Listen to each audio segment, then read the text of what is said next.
हमको जो नया टॉपिक शुरू करना है that is going to be the exchange of gases. Am I audible, am I visible? क्या सभी लोगों को आवाज़ सब कुछ समझ में आ रही है, सब कुछ चीज़ें आ रही हैं? लाइव हूँ। Good morning, a very very very good morning ladies and gentleman. चलो स्टार्ट करते हैं यार अपना chapter, and that chapters name is breathing and exchange of gases, जिसके अंदर जो आज टॉपिक हम पढ़ने वाले हैं, शुरू करने वाले हैं, that is going to be the exchange of gases. All right guys, let us start. Okay, तो मैं किस चीज़ के बारे में बात कर रही हूँ? मैं यहाँ पर बात कर रही हूँ गैसेस का एक्सचेंज किस तरीके से किया जाए। यानी जैसे कि हमने इस चैप्टर को जब पढ़ा, हमने कहा कि हमको अंदर तो कौन सी हवा चाहिए, कौन सी एयर चाहिए होती है, एयर में क्या कौन सी गैस चाहिए होती है, ऑक्सीजन चाहिए होती है, और हमको निकालनी कौन सी होती है, कार्बन डाइऑक्साइड निकालनी होती है। आपने कहा कि ये कार्बन डाइऑक्साइड बनी थी हमारे टिश्यूज़ के अंदर, हमारे सेल्स के अंदर, और ये जाएगी हमारे टिश्यूज़ के पास, हमारे सेल्स के पास, राइट। तो आपने ऐसे बोला था कि वहाँ से ये आएगी, वहाँ तक वो जाएगी। ये सिंपल सी बातें हमको पता है, ठीक है। अब आपने अभी तक ये चीज़ नहीं बताई कि कैसे वहाँ पर चीज़ें आई, कैसे वहाँ से चीज़ें गई। उसके बारे में अभी तक आपने कोई भी एक्सप्लेनेशन हम लोगों को नहीं दी है कि कैसे नोज से अपना गया, लंग्स तक गया, वहाँ तक हमको पता है, लेकिन लंग्स से चीज़ें आगे कैसे जा रही हैं उसके बारे में तो हमने बात नहीं करी। तो अब उसी टॉपिक के बारे में बात करते हैं, that is exchange of gases, ठीक है।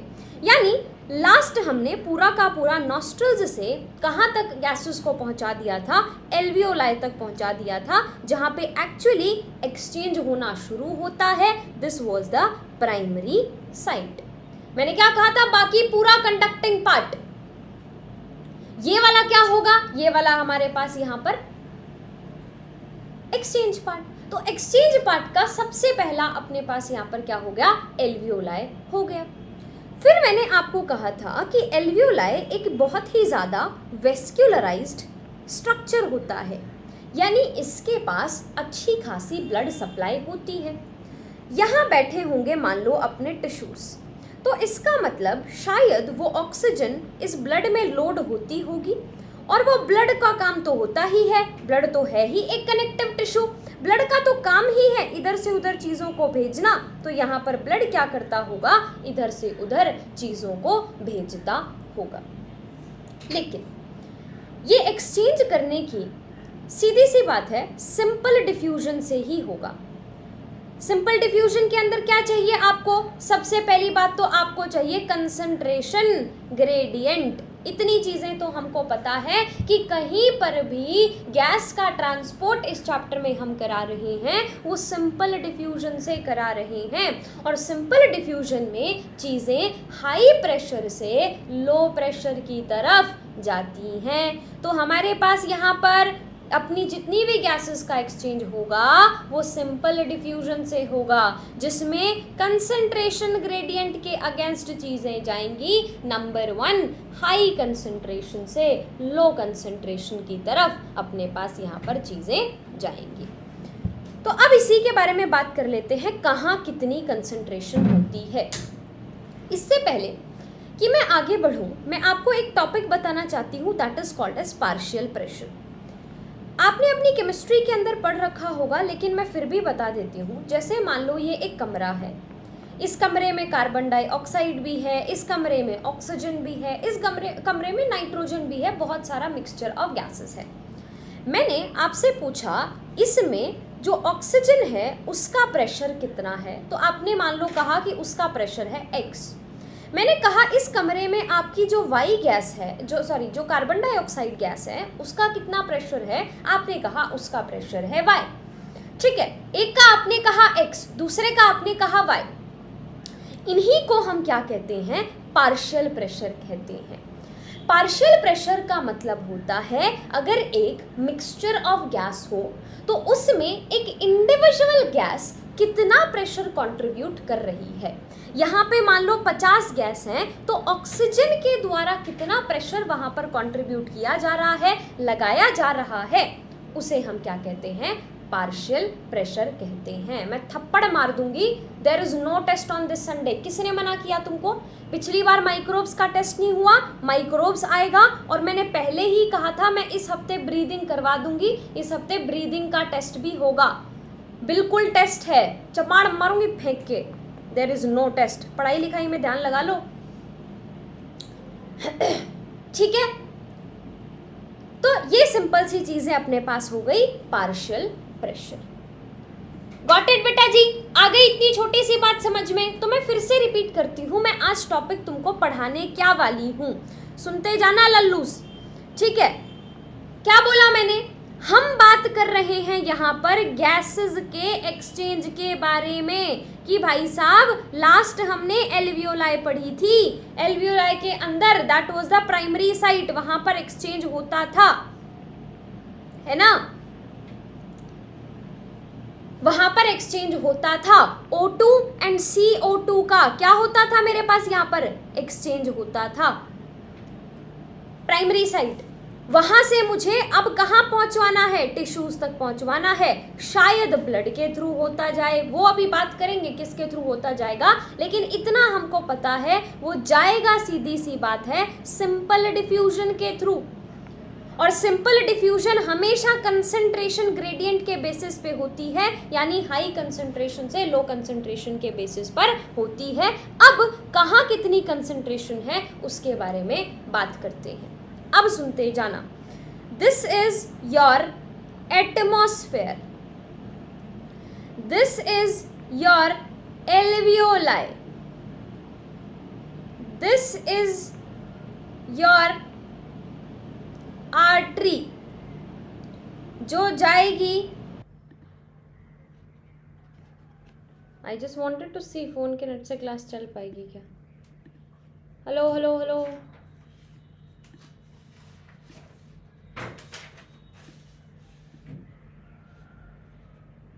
स्मूथ है ना क्लास?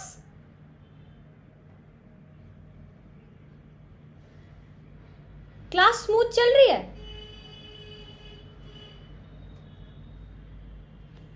परफेक्ट है। फिर तो ये चीज हमने पहले कभी क्यों नहीं करी? YouTube ने इतना अच्छा डेवलपमेंट कर दिया है क्या? मुझे नहीं पता था। अरे मैंने तो बस फ़ोन से कनेक्ट करा, पहले कभी फ़ोन से कनेक्ट करके क्लास चलती ही नहीं थी, इसीलिए कभी मैं फ़ोन के नेट से कनेक्ट करती ही नहीं थी। I always use to wait for WiFi. But ये तो मस्त क्लास चल रही है। अरे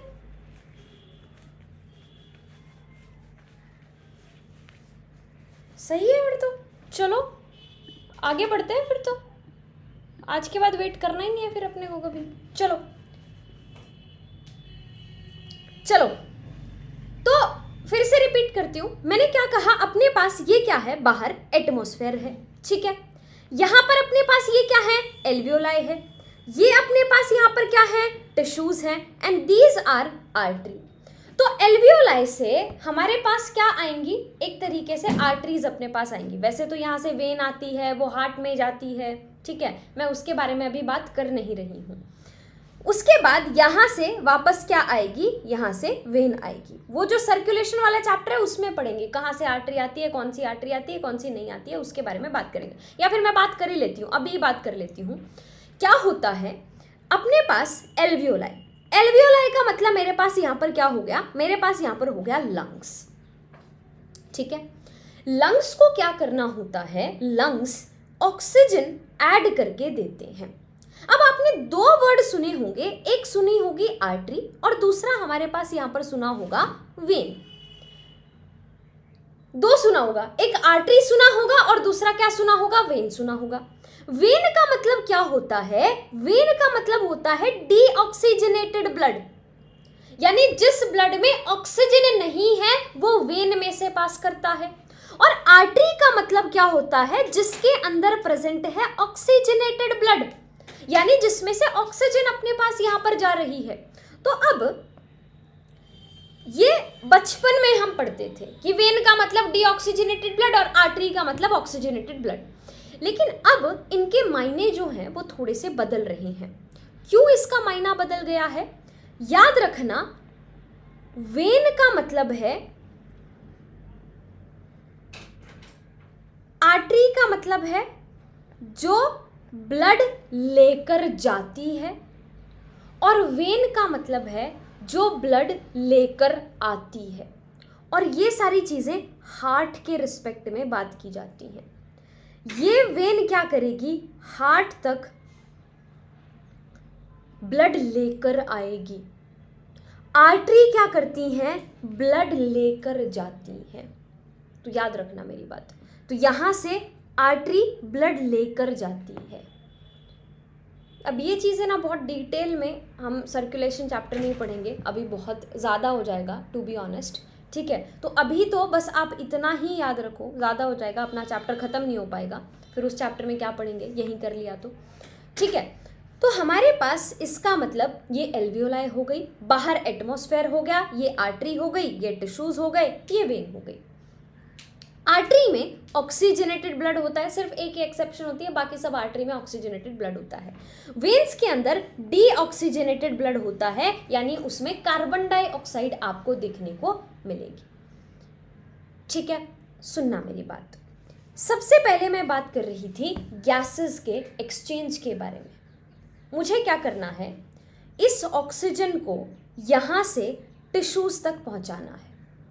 इसका मतलब सीधी सी बात है, कहाँ से लाई मैं ये ऑक्सीजन, एटमॉस्फेयर से।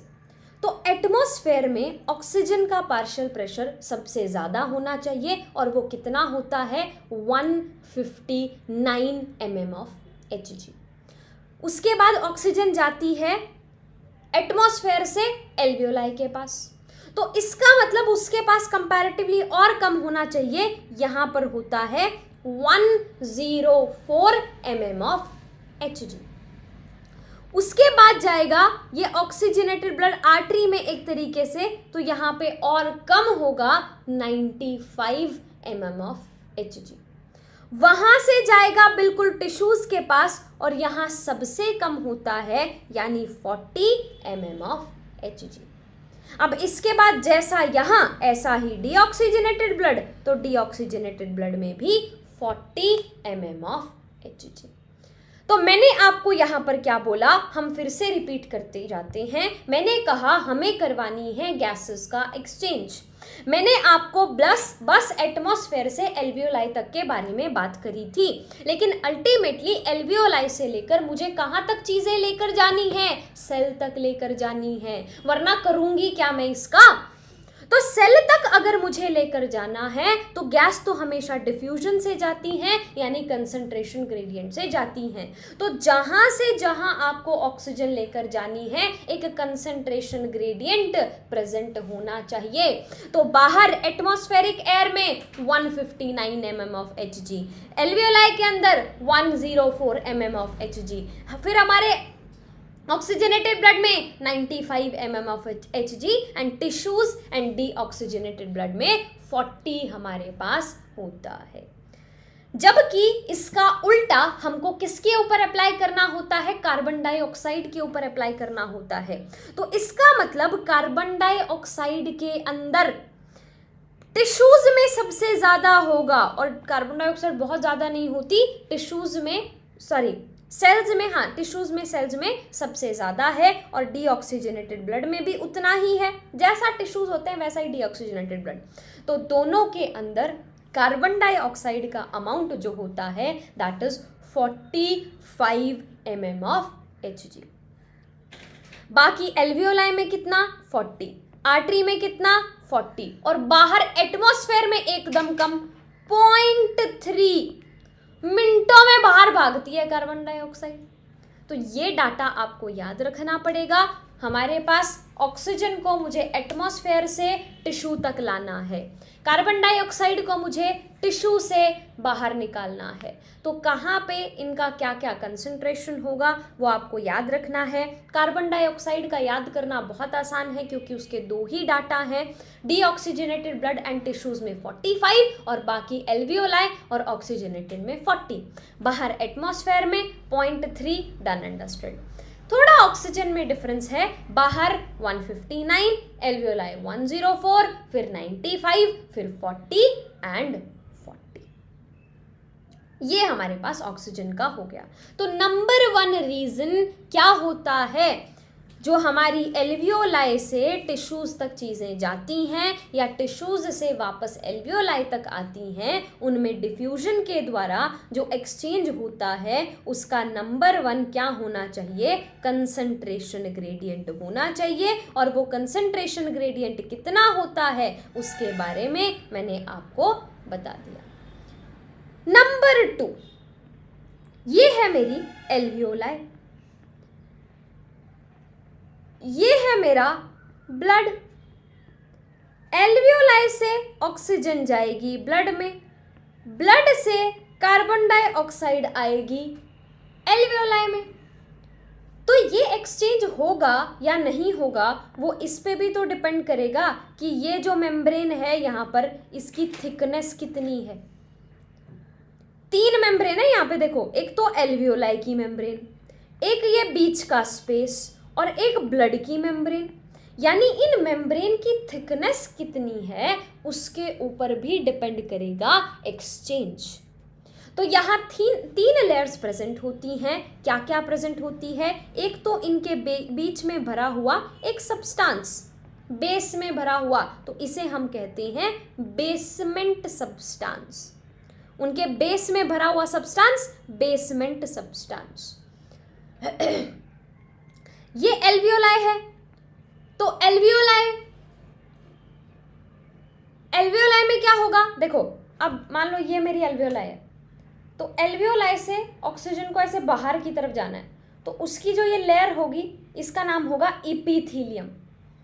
और मान लो नीचे ब्लड वेसल है, तो ब्लड वेसल के अंदर जाएगी चीज़, तो इसका नाम होगा एंडोथीलियम। याद कराने का तरीका बता रही हूँ, ये जो लाइन है एल्वियोलाई की इसे कहा जाता है thin squamous epithelium of alveoli. ये जो अपने पास लेयर है एल्वियोलर कैपिलरीज की, क्योंकि यहाँ पे देखो एक होती है आर्टरी, आर्टरी की ही छोटी बहन होती हैं आर्टीरियोल, वही कैपिलरीज। तो आर्टरी तो थोड़ी बड़ी होती है तो वो छोटी छोटी जगहों पर तो नहीं पहुंच पाएगी, इसीलिए उसी की छोटी छोटी ऐसे ब्रांचिंग निकल जाती है, उन्हें कहते हैं कैपिलरीज। तो ये क्या है, ये एक कैपिलरी है, इसकी अंदर वाली लेयर का नाम है एंडोथीलियम। तो बस मैं याद करने के लिए बता रही हूँ कि एल्वियोलाई है तो एल्वियोलाई के तो जो ये लेयर है ना, ये लेयर ये बाहर की तरफ है, इसीलिए वो इपीथीलियम है, थिन स्क्वैमस इपीथीलियम। बस याद करने का तरीका बता रही हूँ, ठीक है। और ये अपने पास यहाँ पे कैपिलरी है, कैपिलरी के अंदर की तरफ है चीज़ें, तो एंडोथीलियम। तो इसका मतलब सबसे पहली बात, डिफ्यूजन के लिए क्या प्रेजेंट होना चाहिए, कंसंट्रेशन ग्रेडियंट प्रेजेंट होना चाहिए। कंसंट्रेशन ग्रेडियंट के बाद जो दूसरी चीज प्रेजेंट होनी चाहिए, that should be a thin diffusion membrane. जितना पतला होगा तभी तो चीज़ों को पास करना उतना आसान होगा। लेकिन जब हमने पढ़ा तो हमने पाया कि यहाँ तो 3 लेयर होती हैं। क्या क्या, एक तो thin squamous epithelium of alveoli, alveoli का थिन स्क्वैमस इपीथीलियम, दूसरा उनके बीच में भरा हुआ बेसमेंट सब्सटेंस, तीसरा जो एल्वियोलर कैपिलरीज हैं उन एल्वियोलर कैपिलरीज की एंडोथीलियम। ये तीनों लेयर्स होती हैं, पर 3 लेयर होने के बावजूद भी इनकी थिकनेस 1 mm से भी कम होती है। तो डिफ्यूजन गैस का होगा या नहीं होगा, सबसे पहले डिपेंड करेगा कंसंट्रेशन ग्रेडियंट के ऊपर। वो हमने सारा पढ़ लिया, 159, 104, 95, 40, 40। कार्बन डाइऑक्साइड में 45, 45, 40, 40 एंड 0.3। डिफ्यूजन मेम्ब्रेन में प्रेजेंट होती हैं 3 लेयर्स। डिफ्यूजन मेम्ब्रेन के ऊपर डिपेंड करेगा thin squamous epithelium of alveoli, basement substance between them, endothelium of alveolar capillaries. लेकिन 3 लेयर होने के बावजूद भी इनकी टोटल थिकनेस 1 mm से भी कम होती है। Last but not the least, किसके ऊपर डिपेंड करती है डिफ्यूजन? डिफ्यूजन डिपेंड करती है सॉल्युबिलिटी के ऊपर। यानी कौन सी गैस कितनी ज़्यादा सॉल्युबल है? अगर देखा जाए तो कार्बन डाइऑक्साइड ऑक्सीजन के कंपैरिजन में 20 से 25 गुना ज़्यादा सॉल्युबल होती है। तो ज़्यादा कार्बन डाइऑक्साइड डिफ्यूज कर सकती है। इसीलिए देख रहे हो तुम, ऊपर कार्बन डाइऑक्साइड का पार्शियल प्रेशर इतना कम था, उसके बावजूद भी मस्त कार्बन डाइऑक्साइड निकल रही है। क्यों? क्योंकि डिफ्यूजन ना सिर्फ कंसंट्रेशन ग्रेडियंट पे, ना सिर्फ मेम्ब्रेन की थिकनेस पे, बल्कि सॉल्युबिलिटी ऑफ गैस के ऊपर भी डिपेंड करती है। और कार्बन डाइऑक्साइड का पार्शियल कंसंट्रेशन ग्रेडियंट कम होने के बावजूद भी वो इजीली निकल पा रही है, क्योंकि ऑक्सीजन के कंपैरिजन में उसकी जो सॉल्युबिलिटी है वो 20 से 25 गुना ज़्यादा होती है। तो हम किसके बारे में बात करना हमने शुरू करा? गैसेस के एक्सचेंज के बारे में बात हमने करनी शुरू करी, जिसमें 3 चीज़ें मैंने आपको बताई। गैसेस का एक्सचेंज होगा या नहीं होगा वो 3 चीज़ों के ऊपर डिपेंड करेगा। कंसंट्रेशन ग्रेडियंट के ऊपर, मेम्ब्रेन की थिकनेस के ऊपर, एंड जो तीसरा टॉपिक अपने पास आया दैट इज सॉल्युबिलिटी, तो सॉल्युबिलिटी के ऊपर डिपेंड करेगा। तो ग्रेडियंट कितना कितना था? 159, 104, 95, 40 सॉरी 45 नहीं 40 ठीक है, हो गया। उसके अलावा कार्बन डाइऑक्साइड का 45, 45, 40, 40.3। मेम्ब्रेन, एल्वियोलाई की एंडोथीलियम, एल्वियोलर कैपिलरीज की एल्वियोलर कैपिलरीज की एंडोथीलियम, एल्वियोलाई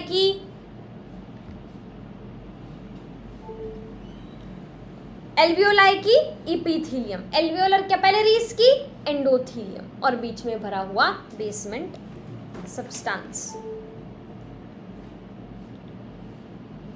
क्लियर? लेकिन फिर भी 0.1 mm से ये कम है। Last but not the least, solubility, जो कि कार्बन डाइऑक्साइड की 20 से 25 गुना ज़्यादा होती है। तो अभी आपको समझ में आ गया, ऑक्सीजन का कंसंट्रेशन ग्रेडियंट एल्वियोलाई से ब्लड की तरफ है, ब्लड से टिश्यूज़ की तरफ है, इसीलिए ऑक्सीजन उधर जाती है।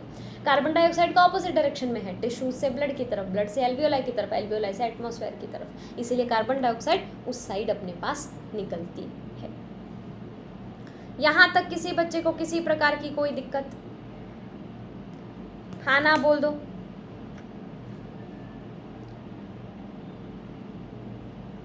किसी को किसी तरीके? हाँ जी, अरे मैंने वाईफाई से कनेक्ट किया था, वाईफाई से कनेक्ट किया था बाबा, वाईफाई से कनेक्ट किया। डन? क्लियर? चल अब बात करते हैं। ठीक है, आपने बता दिया ऑक्सीजन इधर से उधर जाती है, कार्बन डाइऑक्साइड उधर से उधर आती है, जाती कैसे है ये तो बताओ। ये सब जो चीज़ें जा रही हैं ये जा कैसे रही हैं, किस में घुल के जा रही हैं, वो चीज़ के बारे में भी तो बताओ। तो अब सबसे पहले हम बात करने वाले हैं ऑक्सीजन के ट्रांसपोर्ट के बारे में। भाई आज क्या हो रहा है, अब स्क्रीन हिल गई।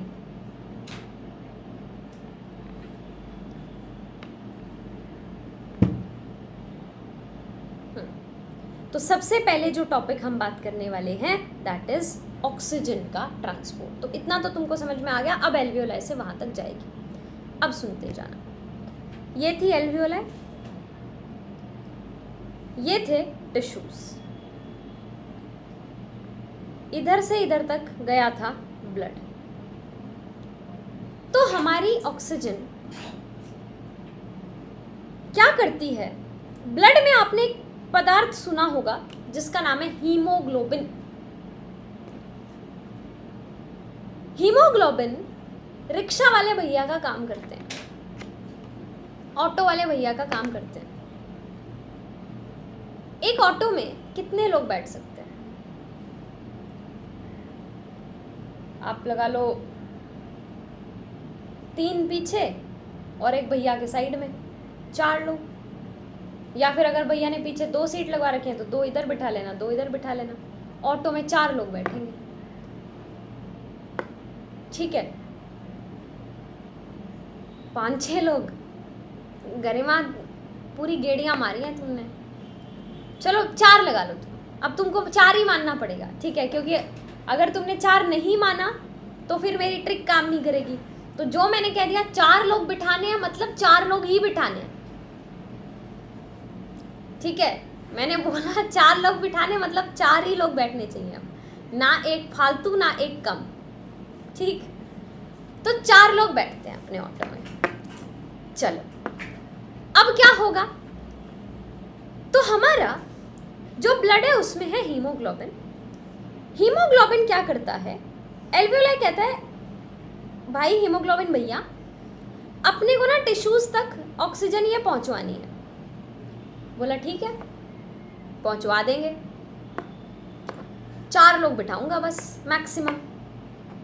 हमने कहा 4 लोग तो नहीं है हमारे पास, हमको तो एक को ही जाना है बस।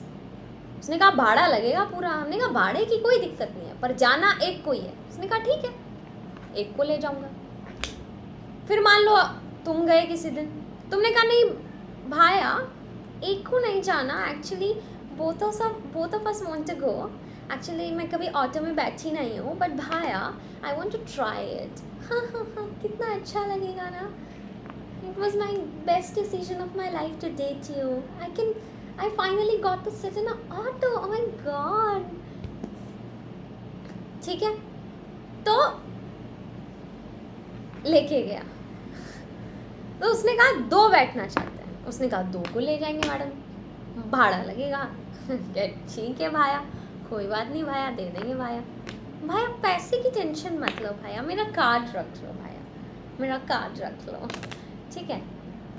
मेरे पापा का credit, my daddy will give me money, it's my credit card भाया, आपको जितना पैसा चाहिए आप मेरे क्रेडिट कार्ड से काट लेना भाया, ठीक है।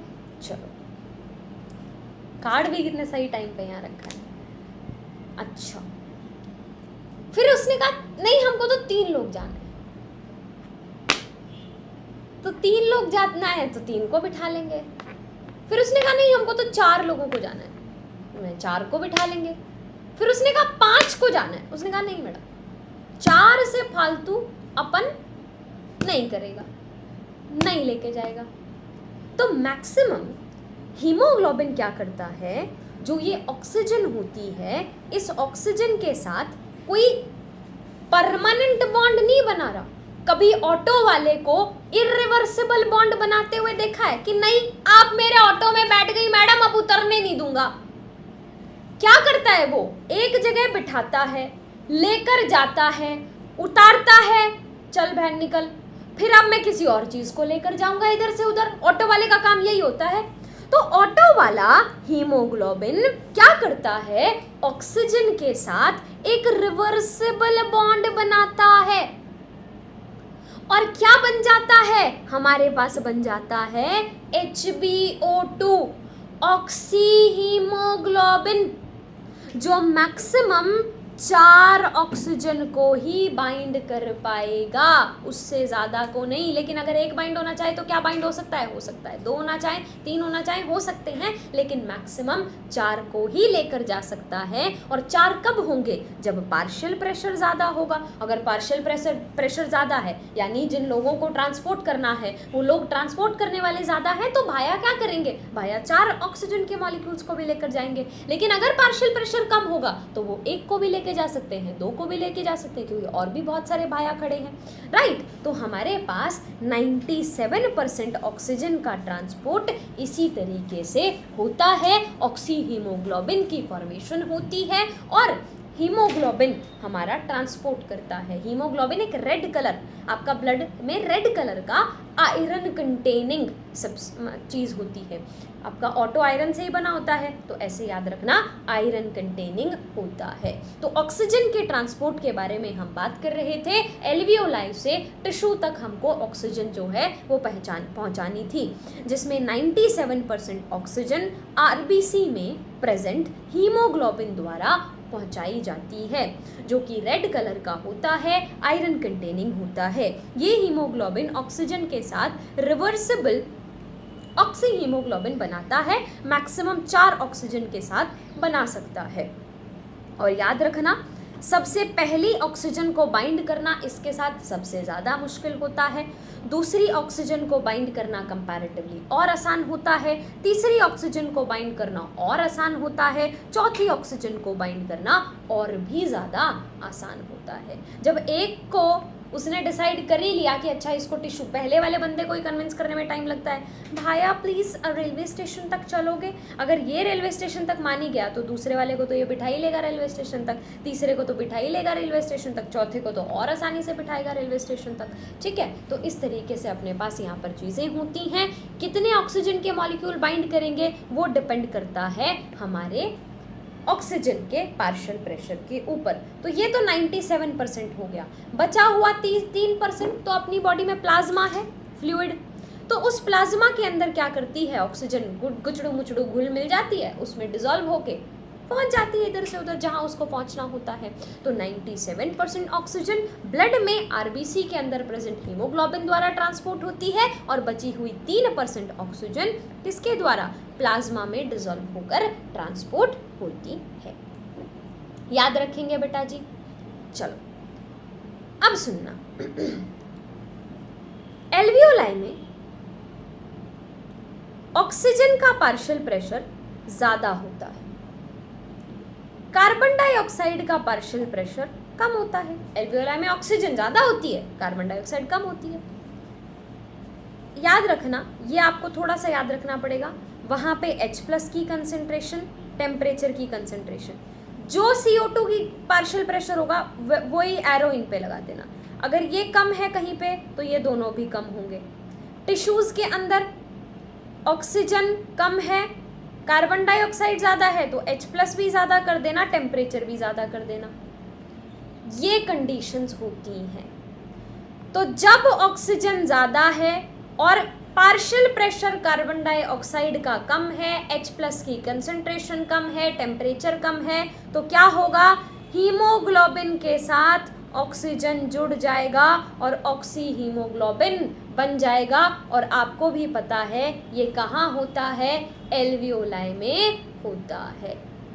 जहाँ ऑक्सीजन की कंसंट्रेशन कम है, बाकी सारी चीज़ें ज़्यादा हैं, वहाँ पर क्या होगा, वहाँ पर हीमोग्लोबिन और जो ऑक्सीजन बना हुआ था वो दोनों अलग अलग हो जाएंगे। और आपको पता है हीमोग्लोबिन वहाँ पर टूटता है, ऑक्सीजन को टिश्यू देता है और अपना अगला भाड़ा लेने निकल लेता है।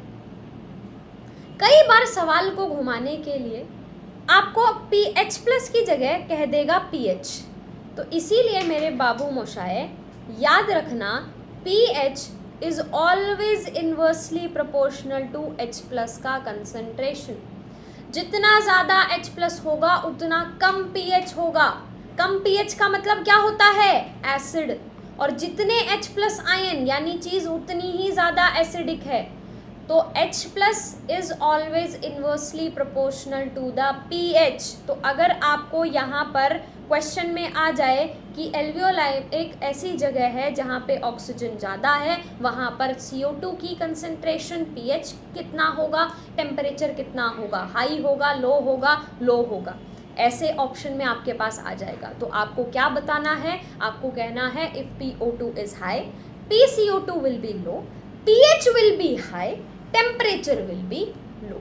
तो याद रखना, PCO2 H+ और टेम्परेचर के साथ रेजोनेट करता है, उसका डायरेक्टली प्रोपोर्शनल होता है। अगर PCO2 लो है तो H+ भी लो होगा, टेम्परेचर भी लो होगा। और ये चारों फैक्टर डिसाइड करते हैं HbO2 बनेगा या नहीं बनेगा। ये चारों फैक्टर डिसाइड करते हैं HbO2 का डिसोसिएशन होगा या नहीं होगा।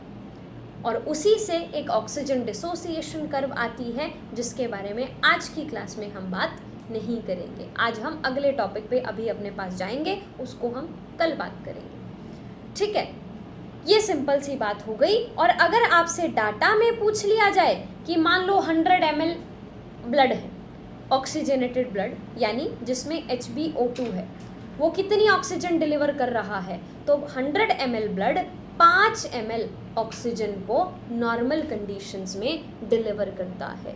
तो अगर आपके पास 100 ml ऑक्सीजनेटेड ब्लड है तो वो 5 ml किसको डिलीवर कर देगा? ऑक्सीजन को डिलीवर कर देगा। ऑन द अदर हैंड अगर आपके पास 100 ml डीऑक्सीजनेटेड ब्लड है, डीऑक्सीजनेटेड ब्लड में कार्बन डाइऑक्साइड होगी, तो वो 4 ml कार्बन डाइऑक्साइड को डिलीवर करता है। ये सिंपल सा डाटा आपको जो है याद होना चाहिए। अब तुम मुझे कहोगे ठीक है, चलो आपने बोला कि ऑक्सीजन का जो ट्रांसपोर्टेशन है वो 2 तरीकों से होता है। एक तो होता है 97% ब्लड में डिसॉल्व होकर हीमोग्लोबिन के द्वारा, हीमोग्लोबिन में HbO2 की फॉर्मेशन के द्वारा, जिसको 4 चीज़ें डिसाइड करती हैं: ऑक्सीजन का पार्शियल प्रेशर, कार्बन डाइऑक्साइड का पार्शियल प्रेशर, H+ की कंसंट्रेशन एंड टेम्परेचर। HbO2 बनेगा या नहीं बनेगा उनके द्वारा डिसाइड किया जाता है। बाकी बचा हुआ 3% आपने कहा प्लाज्मा में घुल मिलकर चला जाता है, जिसकी डिटेल हमको जानने की ज़रूरत नहीं है। चलो ये सिंपल सी बातें हमको समझ में आ गई, मान ली हमने। अब हमको बता दो तो कार्बन डाइऑक्साइड कैसे डिलीवर होती है? तो देखो यार, कार्बन डाइऑक्साइड भी ऐसे ही नंबर 1 एक तो ब्लड के द्वारा ही डिलीवर किया जाता है। कैसे? यहाँ पर बना था HbO2, ये HbO2 टिश्यूज तक गया और टूट गया Hb में और O2 में। ऑटो वाले का काम क्या होता है? ऑटो वाले का काम होता है भाड़ा लेना। यहाँ पे जब उसने ऑक्सीजन को यहाँ पे छोड़ा, जैसे ही छोड़ा तो कार्बन डाइऑक्साइड वहाँ पर बनकर रेडी थी। कार्बन डाइऑक्साइड ने बोला भाया मुझे ले चलोगे क्या? गेटिंग? तो अब क्या होगा? अब उसको यहाँ दूसरा भाड़ा मिल गया, अब वो बनाएगा HbCO2 और एल्वियोलाई तक डिलीवर कर देगा। ऑटो का काम क्या होता है? ऑटो का काम ही ये होता है। तो हमारे पास कार्ब अमीनो हीमोग्लोबिन बनता है। वहाँ पे ऑक्सी हीमोग्लोबिन बना था, यहाँ पे कार्ब अमीनो हीमोग्लोबिन बनता है।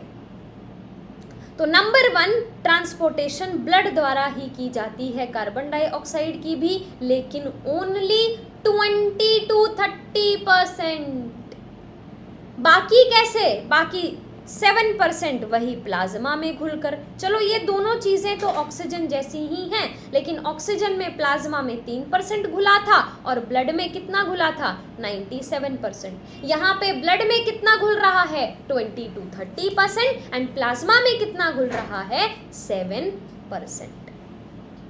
ठीक है, फिर ये HbCO2 बनेगा या नहीं बनेगा किस पे डिपेंड करेगा?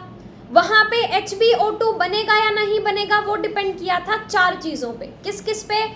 Partial pressure of carbon dioxide, partial pressure of oxygen, H+ concentration and temperature.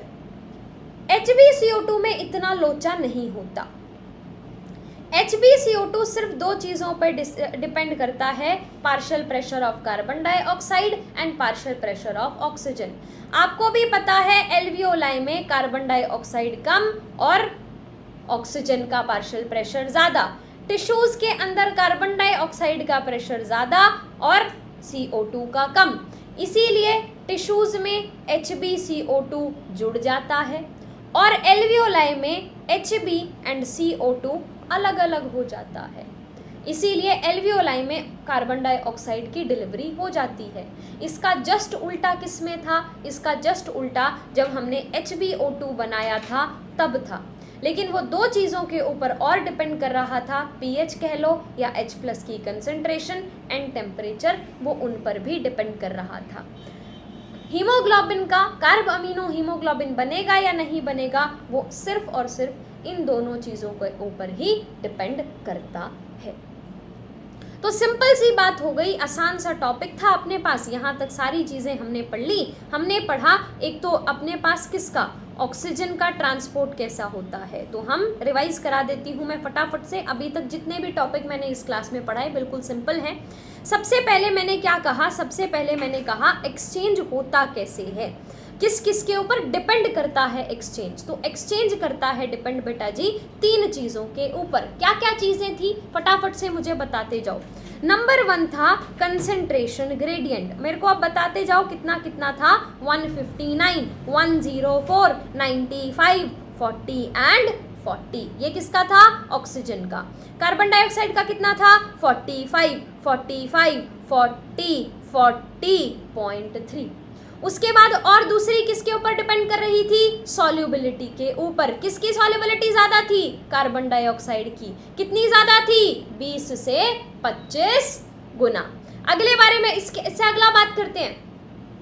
फटाफट फटाफट फटाफट। कंसंट्रेशन ग्रेडियंट के सॉल्युबिलिटी और तीसरी चीज क्या थी? मेम्ब्रेन की थिकनेस। मेम्ब्रेन की थिकनेस हालांकि 3 लेयर थी लेकिन फिर भी 1 mm से कम थी। लेयर कौन कौन सी थी? एल्वियोलाई की इपीथीलियम, स्क्वैमस इपीथीलियम, उसके बीच में भरा हुआ बेसमेंट सब्सटेंस और एक एंडोथीलियम ऑफ एल्वियोलर कैपिलरीज। तो सबसे पहला टॉपिक हमने ये पढ़ा एक्सचेंज के बारे में। उसके बाद मैंने आपको ट्रांसपोर्ट होता कैसे है वो पढ़ाना स्टार्ट करा। एक मैंने आपको पढ़ाया ऑक्सीजन का ट्रांसपोर्ट, दूसरा मैंने आपको पढ़ाया कार्बन डाइऑक्साइड का ट्रांसपोर्ट। ऑक्सीजन का ट्रांसपोर्ट मैंने कहा 97% ब्लड के द्वारा होता है और 3% बचा हुआ प्लाज्मा में घुल मिलकर होता है। 97 ब्लड में कैसे होगा? ब्लड में होती है आरबीसी जिसमें होता है हीमोग्लोबिन। हीमोग्लोबिन ऑक्सीजन के साथ जुड़ता है और एक रिवर्सिबल कंपाउंड बनाता है जिसे हम कहते हैं ऑक्सी हीमोग्लोबिन। ये बनेगा या नहीं बनेगा ये किस किस चीज के ऊपर डिपेंड करता है? ऑक्सीजन का पार्शियल प्रेशर कितना है। अगर अपने पास यहाँ पर कहीं ऑक्सीजन का पार्शियल प्रेशर ज्यादा है तो ये बन जाएगा। और कार्बन डाइऑक्साइड का पार्शियल प्रेशर कम होना चाहिए, H+ कंसंट्रेशन कम होनी चाहिए एंड हमारे पास टेम्परेचर भी कम होना चाहिए। अगर pH होगा तो pH क्या होना चाहिए? ज़्यादा होना चाहिए। इन चारों चीज़ों के ऊपर ये डिपेंड करता है वो करेगा या नहीं करेगा। बाकी 3% प्लाज्मा में घुल के 100 ml blood 5 ml oxygen deliver करता है नॉर्मल कंडीशन में और 100 ml blood 4 ml carbon dioxide deliver करता है नॉर्मल कंडीशंस के अंदर। फिर मैंने कार्बन डाइऑक्साइड की बात करी और हाँ ये सारी condition oxygen high carbon dioxide low ये सब कहाँ होती हैं? एल्वियोलाई में। इसीलिए हीमोग्लोबिन के साथ ऑक्सीजन बाइंड करके एल्वियोलाई से निकल जाती है। टिश्यूज में इसका जस्ट उल्टा होता है, इसीलिए हीमोग्लोबिन और ऑक्सीजन अलग अलग हो जाती हैं। ये ऑक्सीजन टिश्यूज को मिल जाती है। अब कार्बन डाइऑक्साइड का 20 से 30% डिलीवर होता है सेम इसी तरीके से हीमोग्लोबिन के द्वारा, लेकिन वो इन चारों फैक्टर पे डिपेंड नहीं करता, वो सिर्फ और सिर्फ इन दोनों फैक्टर्स पर डिपेंड करता है कि कार्बन डाइऑक्साइड का पार्शियल प्रेशर कितना है, ऑक्सीजन का पार्शियल प्रेशर कितना है। जहां कार्बन डाइऑक्साइड ज्यादा होगी वहां हीमोग्लोबिन के साथ कार्बन डाइऑक्साइड जुड़ जाएगा और वहां पे ऑक्सीजन कम होनी चाहिए। जहां कार्बन डाइऑक्साइड कम होगी वहां हीमोग्लोबिन और कार्बन डाइऑक्साइड अलग अलग हो जाएगा। ये कहाँ होता है? एल्वियोलाई में। इसीलिए कार्बन डाइऑक्साइड अलग होती है, एल्वियोलाई में जाती है, एल्वियोलाई से बाहर निकल जाती है। बचा हुआ 7% कौन डिलीवर करता है? प्लाज्मा डिलीवर करता है। एंड इसी के साथ अपना बचा हुआ कंफ्यूजन हमको आ गई अब दिमाग में कि बाकी जो है डिलीवर कर कौन रहा है फिर कार्बन डाइऑक्साइड को, which is not common in both oxygen and carbon dioxide. तो this is last topic of your today's class. बचा हुआ कार्बन डाइऑक्साइड डिलीवर किया जाता है बाई कार्बोनेट्स के द्वारा। 70% कार्बन डाइऑक्साइड डिलीवर किसके द्वारा किया जाता है बेटा जी? कार्बन डाइऑक्साइड बचा हुआ 70% कार्बन डाइऑक्साइड बाई कार्बोनेट्स की फॉर्म में डिलीवर किया जाता है। सुनना ध्यान से, ये है आपका कार्बन डाइऑक्साइड। अब वाटर तो कहीं ना कहीं प्रेजेंट होगा ही, सीधी सी बात है। ओके, अब हमारे आरबीसीज में एक एंजाइम होता है जिस एंजाइम का नाम है कार्बोनिक एनहाइड्रेस। देखो यहाँ सारी चीज़ें रिवर्सिबल ही बनेंगी क्योंकि एक जगह से मुझे उठाना है दूसरी जगह उतारना है, फिर दूसरी जगह से उठाना है उधर उतारना है। इसीलिए कहीं पे भी इररिवर्सिबल रिएक्शन इस चैप्टर में नहीं होंगे। इस चैप्टर में जितने भी रिएक्शंस होंगे वो सारे के सारे रिएक्शंस रिवर्सिबल ही होंगे। तो एक एंजाइम है जिसका नाम है कार्बोनिक एनहाइड्रेस। वो क्या करता है? वो इस H2O एंड CO2 को H2CO3 में कन्वर्ट करता है उसके बाद फिर से कार्बोनिक एनहाइड्रेज इसको H+ और HCO3- की फॉर्म में कन्वर्ट करता है। अब क्या होगा, अब ये उड़ता उड़ता उड़ता उड़ता उड़ता उड़ता उड़ता उड़ता जाएगा एल्वियोलाई के पास। एल्वियोलाई के पास जैसे ही ये पहुंचेगा, ये रिएक्शन उल्टी डायरेक्शन में फिर से चलने लगेगी। H+ आएगा, HCO3- आएगा, H2CO3 बनेगा, वो वापस से H2O और CO2 में टूट जाएगा। CO2 एल्वियोलाई में डिलीवर हो जाएगी और वाटर इधर उधर निकल जाएगा। तो इस तरीके से बाइकार्बोनेट्स की फॉर्मेशन होती है कार्बोनिक एनहाइड्रेज के द्वारा, जिसकी वजह से हमारा जो कार्बन डाइऑक्साइड है 70% वो डिलीवर होता है। ये सिंपल सी बात अपने पास थी। ये 4 टॉपिक अपने पास यहाँ पर थे। 2 चुंटू से टॉपिक बचे हैं, एक तो लास्ट की बीमारियाँ और दूसरा हमारे पास ऑक्सीजन डिसोसिएशन कर्व। इन दोनों टॉपिक्स को हम कल करेंगे। ज़्यादा लंबी क्लास नहीं होगी, हार्डली आधे घंटे के आसपास की ही क्लास रहेगी। ठीक है बेटा जी, चलो तो ये हो गया अपने पास यहाँ तक का टॉपिक। ओके, इसकी एक बार NCERT फटाफट से देख लेते हैं। आ जाओ। तो alveoli are the primary site of exchange of gases, occur between blood and tissues के बीच में होती है। ऑक्सीजन CO2 एक्सचेंज होते हैं सिंपल डिफ्यूजन के द्वारा, जो प्रेशर ग्रेडियंट के ऊपर डिपेंड करता है, सॉल्युबिलिटी के ऊपर और थिकनेस ऑफ मेम्ब्रेन के ऊपर डिपेंड करता है, जो इस डिफ्यूजन के रेट को अफेक्ट करते हैं। प्रेशर जो है एक इंडिविजुअल गैस के द्वारा एक मिक्सचर ऑफ गैसेज में जो कंट्रीब्यूट किया जा रहा है उसे पार्शियल प्रेशर कहते हैं, जैसे ऑक्सीजन का पार्शियल प्रेशर, कार्बन डाइऑक्साइड का एटमॉस्फेयर के अंदर, और वो सारा डाटा यहाँ पर दिया हुआ है 159, ये सारा मैं आपको बता चुकी हूँ। ठीक है, कार्बन डाइऑक्साइड में प्रेजेंट होता है ग्रेडियंट कहाँ से कहाँ तक, टिश्यू से ब्लड की तरफ, ब्लड से एल्वियोलाई की तरफ, इसीलिए टिश्यू से एल्वियोलाई में कार्बन डाइऑक्साइड आई थी। उसकी सॉल्युबिलिटी ऑक्सीजन से कंपैरेटिवली 20-25 गुना ज़्यादा होती है, इसीलिए वो कंपैरेटिवली ज़्यादा इन कंपैरिजन टू ऑक्सीजन क्या कर सकता है, डिफ्यूजन मेम्ब्रेन से जल्दी डिफ्यूज कर सकता है। डिफ्यूजन मेम्ब्रेन 3 लेयर से बनी होती है, thin squamous epithelium of alveoli, endothelium of alveolar capillaries and basement substance between them. Total thickness फिर भी 1 मिलीमीटर से भी कम होती है। All factors in our body favourable हैं ऑक्सीजन को एल्वियोलाई से टिश्यू ले जाने के लिए और कार्बन डाइऑक्साइड को टिश्यू से एल्वियोलाई की तरफ लाने के लिए। ब्लड ऑक्सीजन कार्बन डाइऑक्साइड का वो होता है 97% RBC के अंदर जो हीमोग्लोबिन है वो उसको डिलीवर करता है, बचा हुआ 3% डिजॉल्व स्टेट में प्लाज्मा के थ्रू जाता है।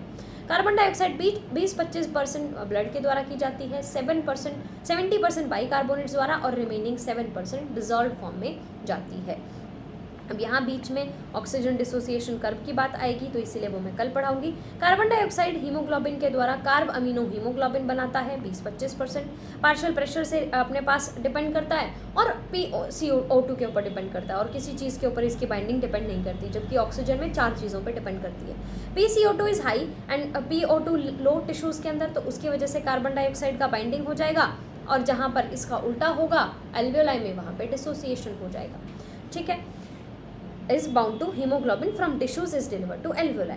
RBC contain high concentration एक एंजाइम का कार्बोनिक एनहाइड्रेज, जिसका माइन्यूट क्वांटिटी भी प्लाज्मा के अंदर भी प्रेजेंट अपने पास यहाँ पर होता है। ये क्या करता है, अपने पास H2CO3 में कन्वर्ट करता है और H+ और HCO3- में कन्वर्ट करता है। ये कहाँ हो रहा है, टिश्यूज़ में। फिर इसका जस्ट उल्टा रिएक्शन कहाँ चलेगा, एल्वियोलाई में, और एल्वियोलाई में ये कार्बन डाइऑक्साइड ऐसे बाहर निकल जाएगी। टिश्यू के साइड जहाँ पार्शियल प्रेशर CO2 का हाई है कैटाबॉलिज्म की वजह से, वहाँ कैटाबॉलिज्म हो रही है, चीज़ें टूट रही हैं, तो कार्बन डाइऑक्साइड ज़्यादा है, तो कार्बन डाइऑक्साइड ब्लड के अंदर जाती है, वहाँ पर कार्बोनिक एनहाइड्रेज बैठा हुआ है ना, तो हमारे पास वहाँ पर HCO3- NH+ बनाती है। एल्वियोलर साइड के ऊपर PCO2 की कंसंट्रेशन कम है, तो रिएक्शन जो है वो ऑपोजिट डायरेक्शन में बनता है, H2O और CO2 की फॉर्मेशन होती है। ये CO2 हमारे पास टिश्यू लेवल पर तो बाइकार्बोनेट की फॉर्म में ट्रैप हो गई थी, फिर ट्रांसपोर्ट होकर एल्वियोलाई में कार्बन डाइऑक्साइड में टूट गई थी, इसीलिए वहाँ से बाहर रिलीज हो जाती है। 100 ml oxygenated blood approximately 4 ml alveoli के कार्बन डाइऑक्साइड को डिलीवर करता है, जबकि ऑक्सीजन में कितना अपने पास यहाँ पर होता है, 5 ml। ठीक है, तो ये सिंपल सी बातें हो गई, याद रहेंगी बेटा जी।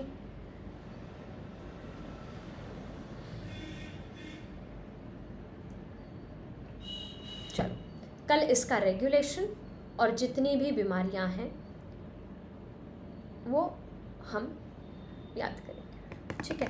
हाँ, आज क्वेश्चंस करने हम भूल गए थे शुरू में, अभी याद आया था। वो क्वेश्चंस फटाफट से कर लेते हैं, आज के भी कर ही लेते हैं, क्योंकि अभी अपने पास 3 मिनट पहले क्लास ओवर हो गई। आज टाइम है 5 मिनट, ताकि कल आप लोगों को एकदम छोटी क्लास पढ़े, क्वेश्चन ना करने पड़े। आज की क्लास में भी जो पढ़ाया है वो भी आज ही कर लेते हैं। चलो, हाँ, अब बताते जाओ फटाफट। Which of the following parts are involved in the mechanism of breathing? Breathing के मैकेनिज्म में इनमें से कौन से पार्ट इन्वॉल्व होते हैं? Abdominal muscles, intercostal muscles, diaphragm या all of these? All of these. चलो, ड्यूरिंग एक्सपायरेशन के दौरान diaphragm becomes dome shaped, oblique, concave या फ्लैटेंड? कैसा होता है डायफ्राम?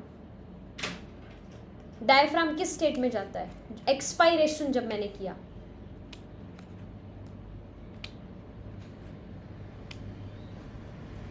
फ्लैटेंड। फ्लैटेंड श्योर हो? मैंने क्या कहा था? इंस्पायरेशन में चीजें कॉन्ट्रैक्ट करती हैं, एक्सपायर। अरे तुम थके हुए हो, मान लो थके हुए हो तो तुम ऐसे करते हो क्या? थका हुआ हूं, या ऐसे करते हो? रिलैक्स होते टाइम क्या करते हो? रिलैक्स होते टाइम ऐसे करते हो। चलो, हो गया। रिलैक्स होते टाइम सांस निकालते हो ना, इसका मतलब जहां पे भी रिलैक्सेशन होगी वहां पे ऐसे होगा। चलो, नॉर्मल चला जाएगा वापस डोम शेप में। Next, an additional volume of air a person can inspire by forcible inspiration is? कितनी होती है? 100 से 1100 ml, option B 1200 ml, option C 2500 से 3000 ml या ऑप्शन डी 3600 ml? 2500 से 3000 ml। करेक्ट स्टेटमेंट बताओ।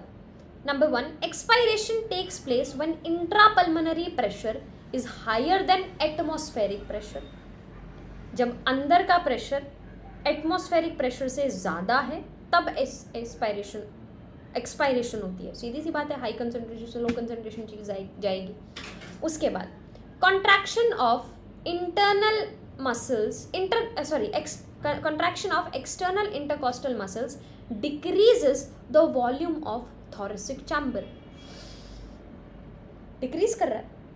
अगला करेक्ट स्टेटमेंट बतानी है आपको। Increase in pulmonary volume increases intrapulmonary pressure. तो सिर्फ एक ही स्टेटमेंट ठीक है, that is option A.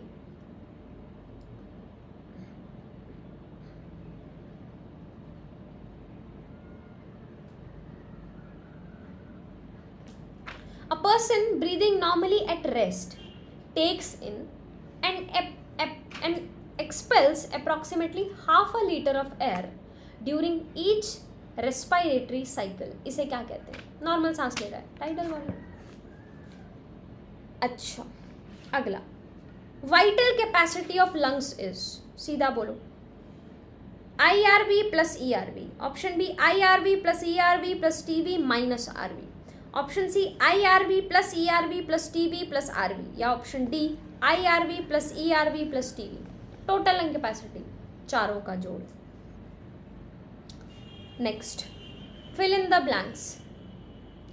Dash and dash are supported by incomplete cartilaginous rings. Dash and dash कौन कौन सपोर्ट किए जाते हैं इनकम्प्लीट कार्टिलेजिनस रिंग्स द्वारा? एक तो ट्रैकिया पड़ा था, और ब्रोंकाई, क्या क्या पढ़े थे? ट्रैकिया, ब्रोंकियोल्स, ब्रोंकाई पढ़े थे, ब्रोंकियोल्स पढ़े थे। सोचो। हाँ हाँ, सब कुछ। नेक्स्ट, स्नेल, ये तो छोड़ो, स्नेल रेस्पायर्स विद छोड़ो। ऑप्शंस यहाँ पे दिए हुए हैं, उसमें से 2-3 ठीक हैं, उसके बेसिस पे क्वेश्चन सॉल्व हो जाएगा। इंसेक्ट्स किससे रेस्पायरेशन करते थे? Tubes, tracheal tubes. amount of air inhaled and exhaled with maximum effort is referred to as, maximum effort के साथ,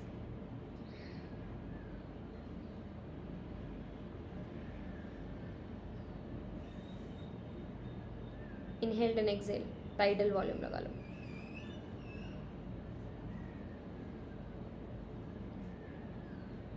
Tidal volume of the lungs. Sorry, vital capacity of the lungs. मैं बोल रही हूँ tidal volume. Sorry, my bad. Next, exchange of gases in alveoli of the lungs takes place by, किसके द्वारा होती है? अरे दोनों दिया है बेटा.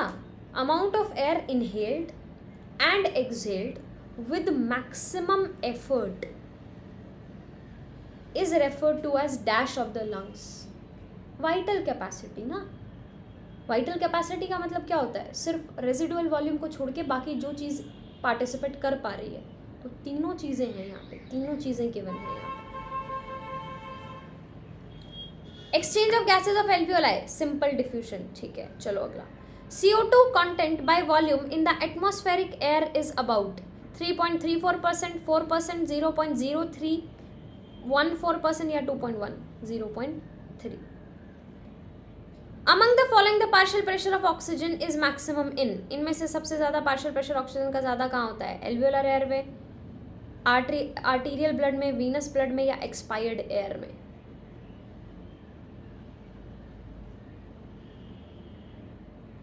सबसे ज़्यादा पार्शियल प्रेशर ऑक्सीजन का एल्वियोलाई में. Concentration gradient for exchange of oxygen is from dash to dash, alveoli से टिश्यूज की तरफ. ठीक है. नेक्स्ट, एल्वियोलाई से ब्लड, ब्लड से tissues. During besides RBC, blood plasma also carries oxygen in a solution. The percentage is, blood plasma में कितना percent? 3% के आसपास. How many molecules of oxygen does one hemoglobin carries? 4, 2, 6, 8. 4. Carbon dioxide कितना percent जाता है? Carb haemoglobin की form में कितना परसेंट? 70%. सॉरी, कार्ब हीमोग्लोबिन की फॉर्म में 20 से 30%. बाई कार्बोनेट की फॉर्म में 70%. प्लाज्मा में डिसॉल्व होके 7%. चलो. Which of the following is not favorable for the formation of oxhemoglobin? इनमें से कौन सा जब होगा तो ऑक्सीहीमोग्लोबिन नहीं बनेगा? High PO2, low temperature, less concentration या हाई PCO2? तो जो H+ है, जो टेम्परेचर है वही CO2 होना चाहिए. तो हाई PCO2 जब होगा तब ऑक्सीहीमोग्लोबिन नहीं बनेगा.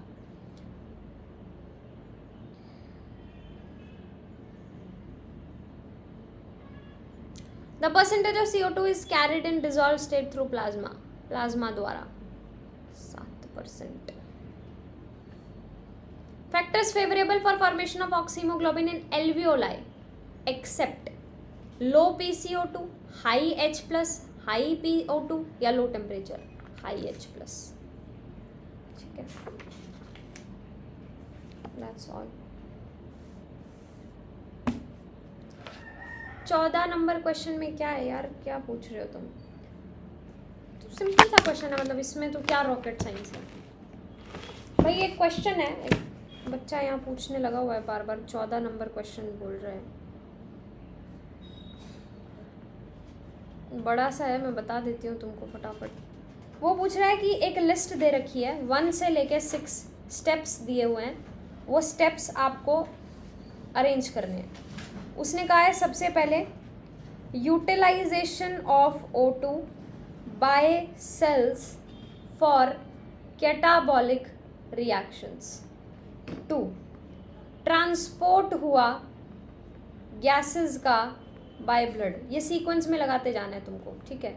तीसरा बोल रहा है पल्मनरी वेंटिलेशन, जिसके द्वारा एटमॉस्फेरिक एयर को is drawn in and CO2 को बाहर निकाला गया, released out. 4th, release of resultant CO2, लगाते जाना ऑर्डर में, diffusion of O2 and CO2 between blood and tissues, diffusion of gases O2 and CO2 across alveolar tissues। ये 6 statement दे रखे हैं बेटा, इनको एक बार रीअरेंज कर दो। ऑप्शंस हैं, option A 3, 6, 2, 5, 1, 4, option B 3, 6, 1, 5, 2, 4, C 4, 2, 5, 3, 1, 6, option D 4, 6, 2, 5, 1, 3। लो अब ऑप्शन है, उसके बाद आसान हो जाएगा। पता नहीं कौन पूछने लगा हुआ है भाई, किसका डाउट था ये? चमाड़ मारूंगी फेंक फेंक के। ये सवाल तुम पूछ रहे हो चारू, पढ़ाई लिखाई में ध्यान लगाओ बेटा, ऐसे कैसे काम चलेगा। सबसे पहले मैंने क्या करा, पल्मनरी वेंटिलेशन की, जिसके द्वारा मैंने एटमॉस्फेरिक एयर को अंदर लिया और कार्बन डाइऑक्साइड को बाहर छोड़ा। ठीक है, मतलब मैं अभी एल्वियोलाई के ऊपर बैठी हूँ। फिर क्या हुआ, फिर वहाँ क्या होगा, डिफ्यूजन होगा गैसेस का, CO2 का, O2 का, एल्वियोलर टिश्यूज के आसपास, बाहर छोड़ दिया। अब एल्वियोलाई में काम होगा। एल्वियोलाई में काम होने के बाद ब्लड में जाएंगी, अब चीज़ें ब्लड में ट्रांसपोर्ट होगा, वो भी हो गया। उसके बाद टिश्यूज़ तक पहुंच गई, ब्लड और ब्लड में थी तो ब्लड से अब टिश्यू तक पहुंच गई, टिश्यू तक भी पहुंच गई। उसके बाद अब सेल के द्वारा यूटिलाइज किया जाएगा उसको, और कार्बन डाइऑक्साइड निकलेगी। इसमें क्या क्वेश्चन है?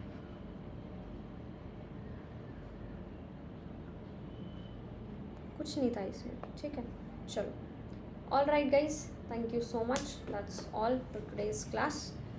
आई होप सब कुछ क्लियर। चलो।